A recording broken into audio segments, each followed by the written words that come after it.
પુરુષાર્થમ સચ્ચિદાનંદ હેતો. કેટલા વાગશે ને ખબર નથી, અને કેટલી વાતો થશે ને પણ ખબર. પણ તમારા બધાના મોઢા પર પ્રસન્નતા અને આનંદ દેખાય છે, એટલે એમ લાગે છે તમને કંઈક થયું છે. દુઃખ હોય તો પણ કંઈક થાય, આનંદ હોય તો પણ કંઈક થાય.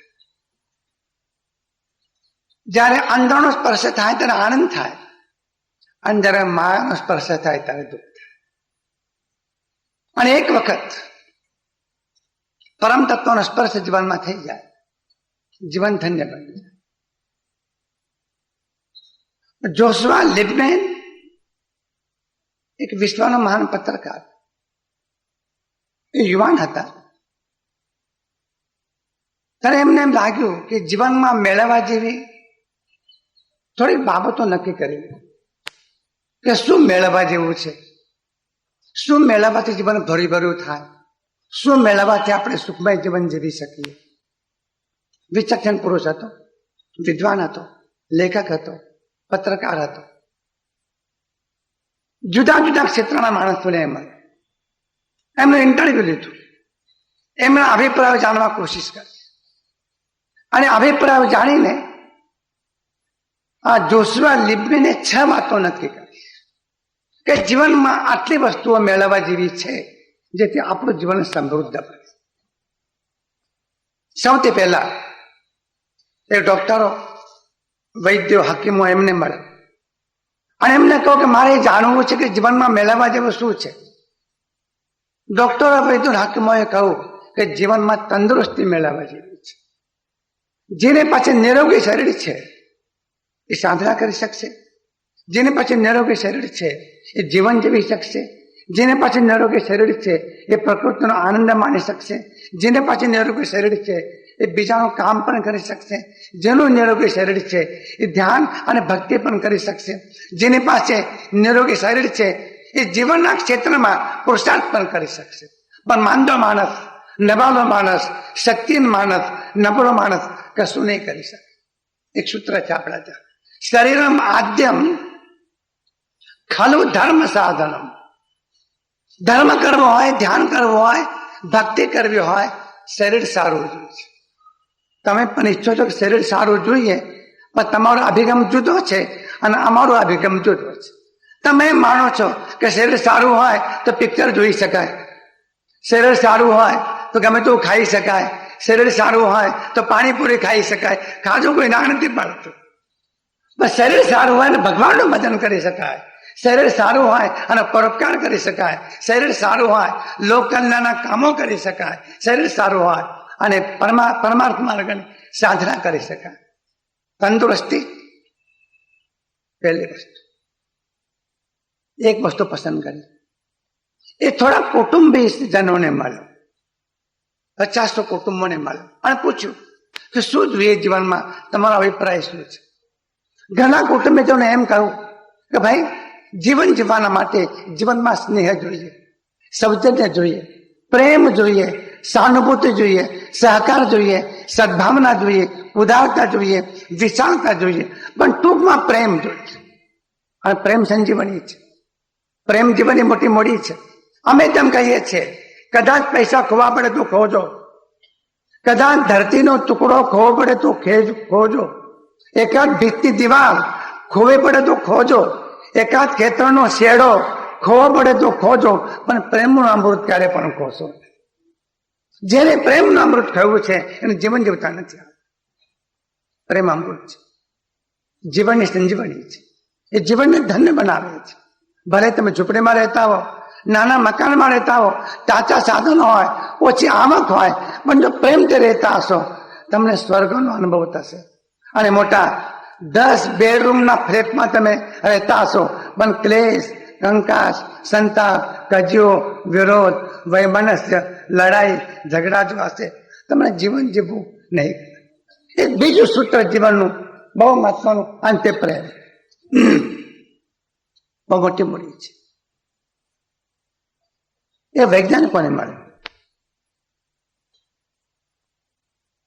દરેક ક્ષેત્રના ટેકનિકલ હેન્ડ્સને મળે. એમને પૂછો તમારો શું અભિપ્રાય છે? એમને કહો સાહેબ જીવનમાં કૌશલ્ય જોઈએ, નિપુણતા જોઈએ, માસ્ટરી જોઈએ, તજજ્ઞપણું જોઈએ. કોઈ પણ વિષયમાં તમે નિષ્ણાત થાવ એ બહુ જરૂરી છે. માસ્ટરી મેળવો બહુ જરૂરી છે. 3 વસ્તુ મળી એને. તંદુરસ્તી મળી, પ્રેમ શબ્દ મળ્યો, કૌશલ્ય શબ્દ મળ્યો. આ જગતમાં રાજકારણીઓ પણ ઘણા છે. રાજકારણીઓ પાસે ગયો, સાહેબ તમારો શું અભિપ્રાય છે? એમને આંખો મીચીને કહ્યું બીજો કોઈ અભિપ્રાય હોઈ શકે નહીં. ખુરશી મળી પછી એને છોડવી નહીં. 4 જણા આજુબાજુ વળગી પડે તો ખુરશી ઉપર ઉભા થવું નહીં. સત્તા મેળવવી, પાવર મેળવવો એ જીવનનું સૌથી મોટું લક્ષ્ય છે. એમને સત્તા કરવી. ઉદ્યોગપતિઓને મળે, મોટા મોટા ઉદ્યોગપતિ. એમને કહું સાહેબ આ બધી વાત ઠીક છે, તંદુરસ્તી અને નિપુણતા અને પ્રેમ અને સત્તા, પણ બધું પૈસાને આધીન છે. સર્વે ગુણા કાંચન માશ્રયંતે, બધા ગુણો પૈસામાં છે. ગુજરાતીમાં કહેવત છે ગર્થ વિના નર ગાંગલો. પૈસો ન હોય આ કોણ જાય છે? તો ગાંગલો. અને ગર્થે ગાંગોજી શેઠ, અને પૈસો મળ્યા કોણ હેંડ્યા? આ તો ગાંગોજી શેઠ. બદલાઈ ગયું. યશાસ્તિ વિત્તમ સદરક કુલીન. ભરતો એ કહું જેને પછી ધનક છે એ માણસ કુલીન, એ માણસ વિદ્વાન. સત્તા જોશે.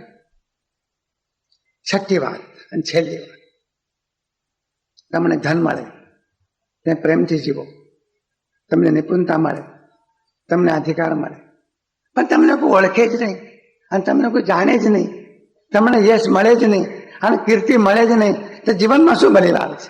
લોકો જાણે, ઓળખે, માને, પૂજે તો કીર્તિ.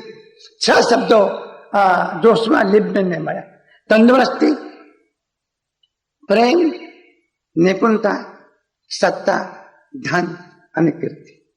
મને એમ લાગે છે કે તમે 7મો શબ્દ ઉમેરી નહીં શકો. અને ફેર કહું કે તમને આજે પણ આટલું જ જોઈએ છે. ભગવાન તો પછી એ જોયું જશે આવતા જન્મમાં બાદ. એ ઉતાવળ નથી. આ 6 તો ખરા જ. આ 6 જીવનમાં જોઈએ છે. આ 6 નું લિસ્ટ લઈને આ જોશવા લિબ્બન આખી દુનિયામાં ફરે, બધાને. એ ભારતમાં ફરતો ગંગા નદીના કિનારે ગયો.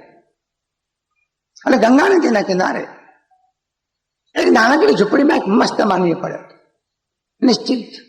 જેને જોતા એમ થાય કે આને દુઃખ નહીં હોય, અને પીડા નહીં હોય, અને અશાંતિ નહીં હોય, અને મૂંઝવણ નહીં હોય, એને પ્રોબ્લેમ નહીં હોય, એને પ્રશ્ન નહીં હોય, એના જીવનમાં સમસ્યા નહીં હોય. જાણે એના અંગે અંગમાંથી આનંદના સાગર વહેતા હોય એવો માણસને જોવા મળે. એની પાસે બેઠો, બોલવાનું મન થતું નતું, બોલવાનું મન થતું, જોયા જ કરતો હતો. આ માણસને આ ઘાસની ઝૂંપડીમાં કઈ છે નહીં બીજું. આટલો બધો આનંદ, આટલું બધું સમાધાન, આટલી બધી શાંતિ, આટલી બધી સ્વસ્થતા, આટલો બધો ઉલ્લાસ, આવો જીવનમાં સંગીત, આવો જીવનની તાલબદ્ધતા.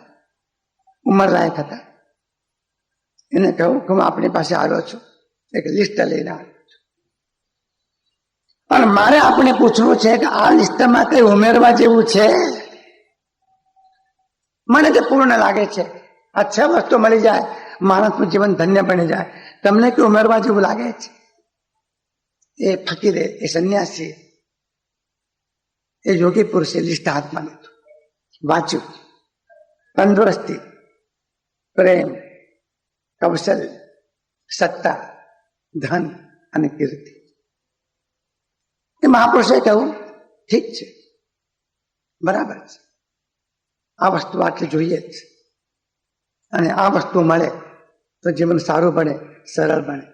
અને એક વાત મારે કરવી છે, આમ બહુ મહત્વની વાત કરવી છે. આ બધું જ મળ્યું હોય. આ 6 બાબતો બધાને મળતી નથી, પણ એવો કોઈ ભાગ્યશાળી પુરુષ હોય કે એને 6 બાબતો મળી હોય, છતાં હે યુવાન, હે મિત્ર, એક વાત તમારે સાંભળી લે. આ બધું જ હશે, પણ જો મનની શાંતિ નહીં હોય તો 6 ચીજો ભોગવવાની મજા નહીં આવે. તમારો શું અભિપ્રાય શકો? હોય કે ન હોય, વાત તો આ સાચી છે. તમારી પાસે આ બધું જ હોય, પણ જો મનની શાંતિ, પીસ ઓફ માઇન્ડ, મનની શાંતિ, એ આમાં ખૂટે છે. મનની શાંતિ ન હોય, 6 ચીજો હોય તો પણ તમે સુખેથી જીવી નહીં શકો, આનંદથી જીવી નહીં શકો, સમાધાનથી જીવી નહીં શકો. અને મનની શાંતિ એક એવી ચીજ છે, આ 6 ચીજો એવી છે કે સામાન્ય રીતે જગત ઝંખે છે. આ 6 ચીજો એવી છે કે આખી દુનિયા મેળવવા પ્રયત્ન કરે છે. આ 6 ચીજ એવી છે, એમાંથી એક પણ ચીજ ઓછી હોય કંઈક ખૂટતું લાગે છે, કંઈક ખૂટતું લાગે છે, અને અભાવની અસર વર્તાય છે. પણ લિબ્બન એમ કહે છે કે સામાન્ય વાત મને પહેલા સામાન્ય વાત લાગી, પણ ધીમે ધીમે ધીમે ઘણા અનુભવ થયા પછી મને એમ લાગ્યું કે તમે તમારા જીવનમાં ગમે તે પ્રાપ્ત કરો, પરંતુ એ દ્વારા જો તમને મનની શાંતિ પ્રાપ્ત ન થાય એ વસ્તુ તમને બોજારૂપ પડશે. મુંબઈનો એક ઉદ્યોગપતિ ગિરનાર ગયેલો પરિક્રમા કરવા, રસ્તો ભૂલી ગયો, એકલો પડ્યો, અટુલો પડ્યો, અને નેસડામાં ચાલ્યો ગયો. ત્યાં નેસડાની ઝૂંપડીઓ એમાં ચાલ્યો ગયો. ત્યાં રહેનારા માણસો, એમને પછી બી સામગ્રી હતી નહીં. બપોરના 12 વાગ્યા હતા, તરસ લાગી હતી, તૃષા લાગી હતી. એક 9 વર્ષની દીકરી ઉભી હતી, એને કહ્યું બેટા પાણી પીવું છે. દીકરી કહું હું લઈ આવું, હાલ લઈ આવું. પણ પાણી ના લાવી, એ છાશ લઈ આવી. માટલાની ઠરેલી ઠંડી છાશ, ફ્રીજમાં નહીં મૂકેલી, માટલામાં ઠરેલી ઠંડી છાશ. એ ગ્લાસ આપ્યો, પીધો, પોતો ટાળો.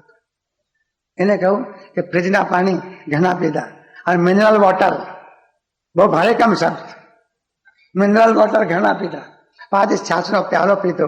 એમાં જે રગમાં જે મને સુખ મળ્યું, જે શાંતિ મળી, જે તારક મળી, બીજું કઈ મળ્યું નથી. બેટા તું ક્યાં રહે છે? તો કે અહીંયા જ આ મારા મકાનમાં, દેસડામાં, આ ઝૂંપડીમાં. કોણ છે ઘરમાં? મારી બા છે ને, એટલા બા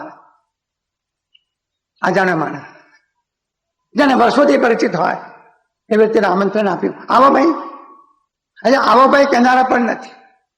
આપણા ઘરમાં વ્યવસ્થા છે, એ ઘરમાં એક કાચનું કાણું રાખીએ છીએ, દરવાજા બંધ હોય પછી આપણે એમાંથી જોઈએ છે કોણ આવ્યું. આવા જેવું હોય તો આપવા દઈએ, ના બાજુ બારણું ખોલીએ જ નહીં. એક ભાઈએ ભગવાનને પૂછ્યું કે ભગવાન તમને આટલા બધા લોકો બોલાવે છે, તમે આવતા કેમ નથી? ભગવાને કહ્યું હું તો ઘણી વખત નીકળ્યો છું ફરવા માટે, જવાનો વિચાર પણ કરું છું, પણ જેના ત્યાં જવાનો વિચાર કરું ત્યાં લખ્યું છે કે પરવાનગી વગર અંદર આવવું નહીં, તો પાછું ફરી જવું છે. પરવાનગી વગર અંદર નહીં આવવાનું. ભગવાન પાછા ફરી ગયા. ભગવાન ઘણી વખત આવી ગયા હશે. એટલે ભગવાને કહ્યું કે બીજું તો ઠીક, પણ કોઈ બીજા ઠેકાણે ગયો ત્યાં બોર્ડ લખ્યું હતું કૂતરાથી સાવધાન રહેજો. હું નાઠો, કૂતરાથી સાવધાન રહેજો. શું કહું, એવું જીવન આપણને જોઈએ છે. ભાઈએ કહું ભાઈ આવો ના લેખામાં, એની વાણીમાં, એના શબ્દોમાં આહલાદ હતો. 12 વાગ્યા છે, જમી લેજો. બોલો વિચાર કરે શું જમાડશે, અમારે જમાડશે શું? બોલાય પૂછ્યું બેન શું જમાડશો? શબ્દ ખ્યાલમાં લેજો. ભાઈ ભણેલી નથી. એને એમ કહું કે મારા ભાઈ હંધુઈ છે, સમજ્યા કે? તમને આવું બોલતા નહીં આવડે. હંધુઈ છે, બધું છે ભાઈ. રોટલો તૈયાર કરો, છાશ તૈયાર કરી, શાક તૈયાર કરી, ભાણા પીરસો. એ ભોજન કરતો જાય છે, ભાઈ પીરસતી જાય છે, આનંદ લેતી જાય છે, પૂછતી નથી તમે કોણ છો, ક્યાંથી આવ્યા છો, ક્યારે જવાના છો. આપણે 3 પ્રશ્નો. કોઈ પણ મહેમાન ઘરે આવ્યો હોય ક્યારે જવાના, એટલે આવવા તો દે, પછી તો પૂછ કે ક્યારે જવાના છો. એમ અત્યારથી માંડ્યું ક્યારે જવાના છો. દિલમાં કઈ ખૂટે છે, પ્રેમ ખૂટે છે, સ્નેહ ખૂટે છે, સૌજન્ય ખૂટે છે, વાત્સલ્ય ખૂટે છે, સદભાવ ખૂટે છે. ભાઈ સામે બેઠી છે, ભોજન કરે જન એમ કે છે બેન તને ખબર નહીં વાત, મુંબઈ રહું છું, માલકેશો મારો ફ્લેટ છે, 5 બેડરૂમનો ફ્લેટ છે, રોમે એર કન્ડિશન છે, મારે ત્યાં 4 રસોઈયા છે, રોજ મિષ્ટાન રસોઈ કરે છે. 50 વર્ષની ઉંમરમાં આ ભોજન કરવામાં જે મને આનંદ આવ્યો એવો આનંદ મને મારા ઘરનું ભોજન કરવામાં કદી પણ આવ્યો નથી. કે તને શું મળ્યું છે બેન? અને બેન એમ કે છે કે ભગવાનની કૃપાથી અને ગુરુ મહારાજના કૃપાથી મનમાં ટાઢક મળી ગઈ છે, મનમાં શાંતિ મળી ગઈ છે. યાદ રાખજો, જેને જીવનમાં મનની શાંતિ મળે છે, સાધનો ઓછા હશે, વસ્તુ ઓછી હશે, પદાર્થો ઓછા હશે, વિસ્તારો ઓછો હશે, મોટાઈ ઓછી હશે, લોકો ઓછો ઓળખતા હશે, ઓછા પૈસા હશે, ઓછી સત્તા હશે, તમે હસતા હસતા જીવી શકશો. અને મનની શાંતિ નહીં હોય અને બધું જ હશે તો બળાપો કરી કરીને ખતમ થઈ શકશો. પસંદ કરી લેજો, મેમાંથી શું પસંદ કરવું. કઈ પણ વસ્તુ આપણને મળી ગયો હોય તો શાંતિથી પણ આપણે જીવી શકીએ. તો પોતાના ક્ષેત્રમાં નિપુણ હોય એવા માણસો જગતમાં ઘણા છે, તંદુરસ્ત માણસો જગતમાં ઘણા છે, પૈસા હોય આ માણસો પણ જગતમાં ઘણા છે, અને જેની પાસે કીર્તિ હોય એવા માણસો પણ જગતમાં ઘણા છે. સત્તા તો ખટપટ જે કરે છે એ લોકોને પણ મળે છે. ફક્ત મનની શાંતિ એક એવી ચીજ છે કે જે બધી જ રીતે પ્રાપ્ત કરવા માટે માણસને પોતાને મથામણ કરવી પડે. ચીનમાં લાવોત્સે નામનો મોટો તત્વવેત્તા થયો, એનું નામ લાવોત્સ છે. એ લાવોત્સે ભગવાનને પ્રાર્થના કરતો, તમારે પણ સાંભળવા જેવી છે. લાવોત્સે એવી પ્રાર્થના કરતો હતો, હે જગતના નિયંતા, શબ્દો જોજો, હે જગતના નિયંતા, આ જગતની બધી સમૃદ્ધિ, આ જગતની બધી સત્તા, આ જગતનો બધો વૈભવ અને જગતની બધી સંપત્તિ મૂર્ખાઓના ચરણોમાં તું ખડકી દેજે. સાંભળ્યું? આ લાવોસે કહેતો હતો, આ બધી સમૃદ્ધિ તું મૂર્ખાઓના ચરણોમાં ખડકી દેજે. મને તો કદી પણ અસ્વસ્થ ન થાય, કદી પણ વ્યાકુળ ન થાય, કદી પણ વ્યગ્ર ન થાય, કદી પણ અશાંત ન થાય, કદી પણ નિરાશ ન થાય, કદી પણ હતાશ ન થાય, કદી પણ ગમગીન ન થાય, કદી પણ બેચેન ન થાય અને કદી પણ અસ્વસ્થ ન થાય. એવું સ્થિર અને શાંત મન તું કૃપા કરીને મને આપજે, મને બીજું કઈ જોઈતું. આવું શાંત મન, આ સુખનું સાચું શરણ. આ છેલ્લું, આજની છેલ્લી વાત. આ છેલ્લી એટલે પાછા મળીશું આપણે. છેલ્લી વાત કે આવું સ્વસ્થ અને પ્રશાંત મન તમે કેવી રીતે પ્રાપ્ત કરી શકશો? બહુ ટૂંકામાં આજે આ ચર્ચા કરી લેવી છે.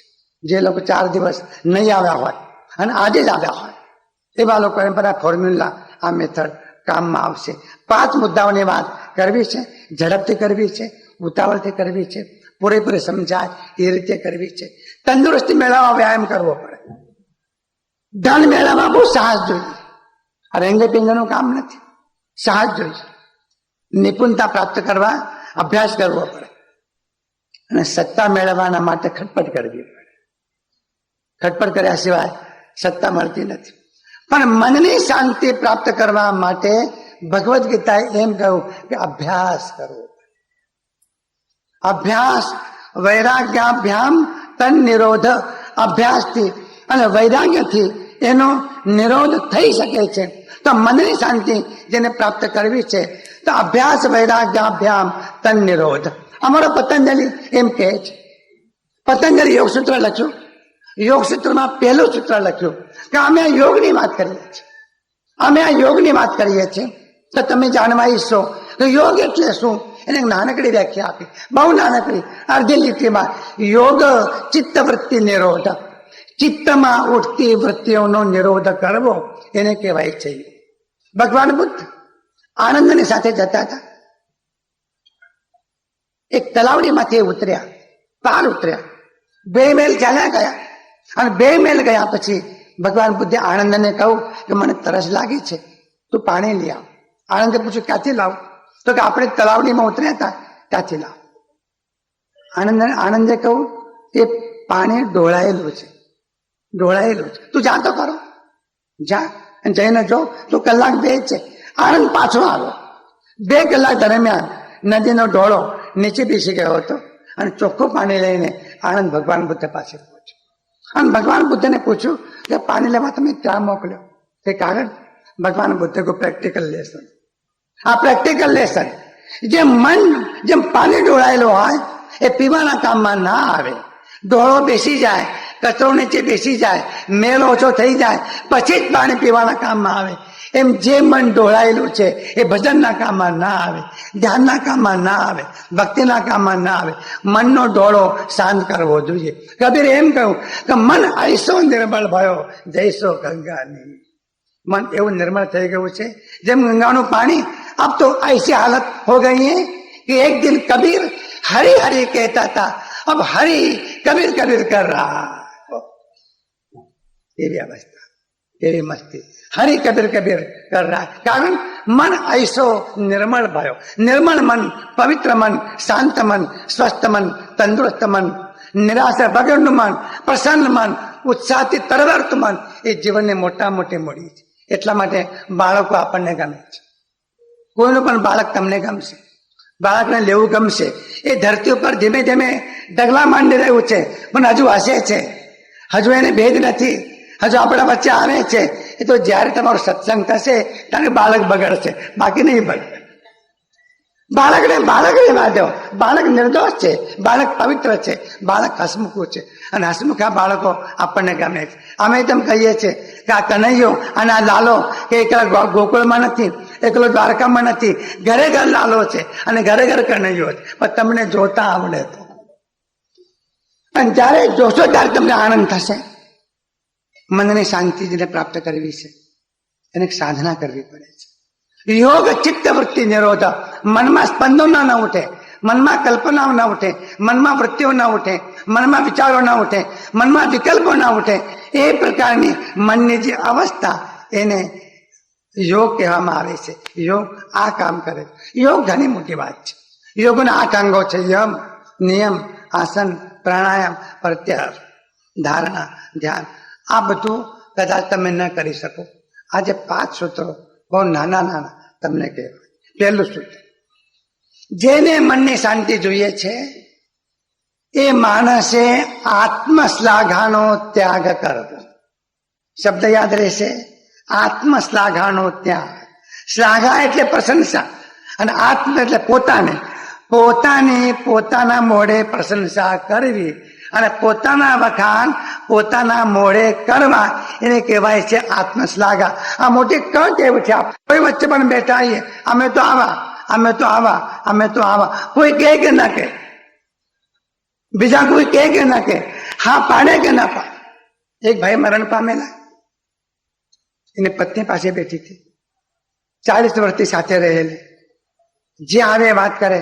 આ તો સજ્જન માણસ હતા, આ તો રામ જેવા હતા, આ તો રજિસ્ટર જેવા હતા, આ તો પરોપકારી માણસ હતા, આ તો ભલા માણસ હતા, આ તો આવા માણસ હતા. બોલી ભાઈ 40 વર્ષ સાથે રહેલી અને પોતાના જુવાન દીકરાને બોલાવ્યો અને કહું જરા કપડું ઉઘાડીને, ચાદર ઉઘાડીને જોતો ખરો એ જ છે કે બીજો કઈ છે. સમજ્યા? એ છે કે બીજો કઈ હોય ન શકે. 40 વર્ષ ત્યાં પડકે હું રહી છું ને કેવા કાળા કામો કર્યા છે એ મને ખબર છે. અને બધા આવીને કહે છે આ માણસ આવો છે, આ માણસ આવો છે. આમાં મને નવાઈ લાગે છે. ઉઘાડીને જો એ છૂટો તો બીજો કોઈ છે. આપણે કહેવાય છે, કોઈને કહેવાની જરૂર નથી. હીરા મુક્ષે ના કહે લાખ અમારા. અશાંતિ થશે. તમે તમારી પ્રશંસા કરશો. કોઈને કોઈના વખાણ સાંભળવા ગમતા નથી.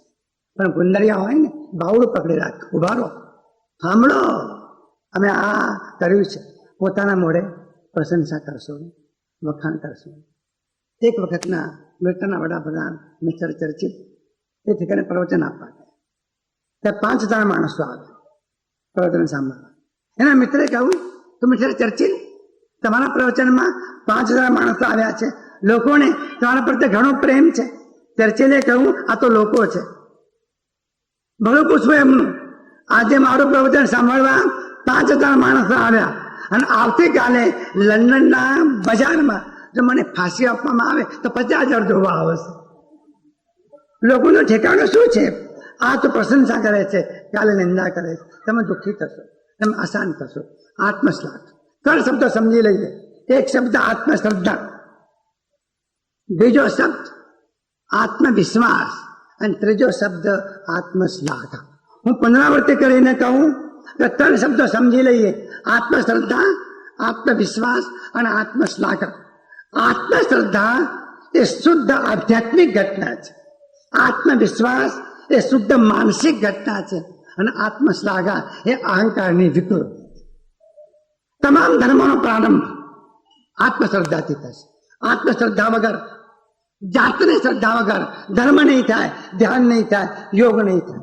અમારા નરસિંહ મહેતાએ આ વાતને સરળ ભાષામાં કહી છે.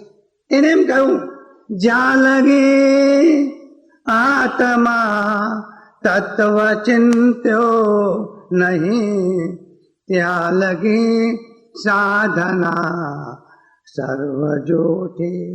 આટલી જ વાત. જે આત્માનું ચિંતન નથી કર્યું, આત્મા નથી જાણ્યો, એનું જાણવું અધૂરી છે. જેને આત્માને જાણ્યો અને પ્રતીત થઈ કે આત્મા છે, બે વાતો ખ્યાલમાં રાખજો. તમે શરીર નથી, શરીરમાં તમે છો. હું વારંવાર વાત કરું છું, તમે શરીર નથી, શરીરમાં તમે છો. શરીર જુદું છે અને શરીરમાં રહેનારા તમે જુદા. હું મજાકમાં એમ કહું છું કે જીરાનો ભરેલો કોથળો ઠંડી હોય, કડકડતી ઠંડી હોય અને ઘરની બહાર પડ્યો હોય, આખો કોથળો ભર્યો હોય અને સીવી નાખ્યો હોય, ઘરમાં બે જણા હોય, ડોસુ ને ડોસી, તો જો કે માણસ હોય નહીં, તો સૂતા પહેલા બંને કોથળાને પરાણે દાંત પીસીને અંદર ખેંચે છે, એ ઘરમાં રાખે છે. કોઈ પૂછે કેમ આટલી મહેનત કરી? ન કરવી પડે. જીરાનો કોથળો ભરેલો છે અને જીરું ખાલી કર્યા પછી બીજા દિવસે એ કોથળો જો બહાર પડ્યો હોય અને ડોસી એમ કે ડોહાને, જૂની ભાષા, ડોસી એમ કે ડોહાને કોથળો બહાર પડ્યો છે, હો પડ્યો, કેમ શું થયું? કોણ? વાંધો નહીં, કોથળો ભલે પડ્યો, અંદર માલ નથી. આ શરીર તમારો કોથળો છે અને માલ તમે છો. ત્યાં માલની ચિંતા તો કરો, એટલે કોથળાની ચિંતા જ કરશો. મેં આ લોકો તિજોરીઓ બનાવે છે ને, રસ્તા પર ખુલ્લી મૂકતા હોય છે. કોઈ વખત મેં પૂછ્યું કે તિજોરી ખુલ્લી મૂકો છો? સાહેબ કઈ વાંધો નહીં, અને કોઈ લઈને જાય. પણ તમારા ઘરમાં આવે તોય વાંધો નહીં, પણ તમારા સ્ટ્રોંગ રૂમમાં ચાલી જાય. આ સ્ટ્રોંગ રૂમ, એમાં તિજોરી ચાલી જાય અને પછી અંદર મૂકો. એક તાળો ને, બે તાળા ને, ત્રણ તાળા ને, પછી તિજોરીની ચિંતા તિજોરીની નથી, ચિંતા તિજોરીમાં રહેલા માનની છે. સૌભાગ્ય તમારું નથી, તમારા દેહમાં રહેલા આત્માનું સૌભાગ્ય છે. આત્માને તો ઓળખો. ગઈકાલે કહ્યું, એના ઘડનારાને પરખો, કોને બનાવ્યો આ ચરખો. જીવતા હું મરતા પહેલા નથી કહેતો, જીવતા જીવો છો ત્યાં સુધીમાં એક વખત આત્માને ઓળખ્યો, આત્માને જાણ્યો. ઉપનિષદો એમ કહે છે કે એકમ જાણે સો સર્વમ જાણે, એકમ વિજ્ઞાતમ સર્વમ વિજ્ઞાતમ ભવતી. એક જણે આત્માને જાણ્યો, એને બધું જાણ્યું. કોથળાની ચિંતા બહુ કરી. ભાઈ અમે તો ગામડિયા માણસો રબ ભાષા બોલીએ. આ કોથળાની ચિંતા બહુ કરી, નવરાયું ધોવડાવ્યું, કપડા સારા, આ શણગાર કોથળાનો તમારો નહીં, અંદર જે આત્મા બેઠો છે એને એક વખત તેને ઓળખી લો. એની શ્રદ્ધા એ આધ્યાત્મિક ઘટના છે. પછી ધ્યાન, પછી ધર્મ, પછી યોગ, પછી ભક્તિ, પછી ત્યાગ, પછી સંન્યાસ, પછી સાધુપણું, પછી વૈરાગ, પછી ગંગા નદી અને પછી હિમાલય અને પછી હરિદ્વાર. એના પહેલા નહીં. આત્મશ્રદ્ધા. બીજો શબ્દ છે આત્મવિશ્વાસ, સેલ્ફ કોન્ફિડન્સ. હમણાં મને શરદભાઈએ વાત કરી, 36 વર્ષનો યુવાન માણસ, આંખે અંધ. 36 વર્ષનો યુવાન માણસ પણ આંખે અંધ એવરેસ્ટ ચડ્યો. એવરેસ્ટ ખબર છે? છેલ્લું શિખર ચડ્યો. આંધળો માણસ. તમે ચડો, કોઈ નવાઈની વાત નથી. એ કેમ ચડ્યો હશે? કોના બળે ચડ્યો હશે? સેલ્ફ કોન્ફિડન્સ, આત્મવિશ્વાસ. આત્મવિશ્વાસ વગર મહાન કામો થતા નથી. આત્મવિશ્વાસ વગર ક્રાંતિકારી કામો થતા નથી. આત્મવિશ્વાસ વગર સર્જન થતું નથી. આત્મવિશ્વાસ વગર અલૌકિક કામો થતા નથી. આત્મવિશ્વાસ વગર જગતનો નકશો પલટાવી શકાતો નથી. આત્મવિશ્વાસ વગર આશ્ચર્યકારક કામો થતા નથી. આ છે આત્મવિશ્વાસ, માનસિક ઘટના. પણ ત્રીજી વાત છે આત્મશ્લાઘા. કોઈ પણ જાતના પુરુષાર્થ વગર, કોઈ પણ જાતની સફળતા વગર, કોઈ પણ જાતની સિદ્ધિ વગર અને કોઈ પણ જાતના સાક્ષાત્કાર વગર માત્ર અહંકારને આધીન થઈને પોતાની પ્રશંસા કર્યા કરવી, આને કહેવાય છે આત્મશ્લાઘા. એવી આત્મશ્લાઘાનો ત્યાગ તમે જો કરશો તો તમને પરમ શાંતિ પ્રાપ્ત થશે.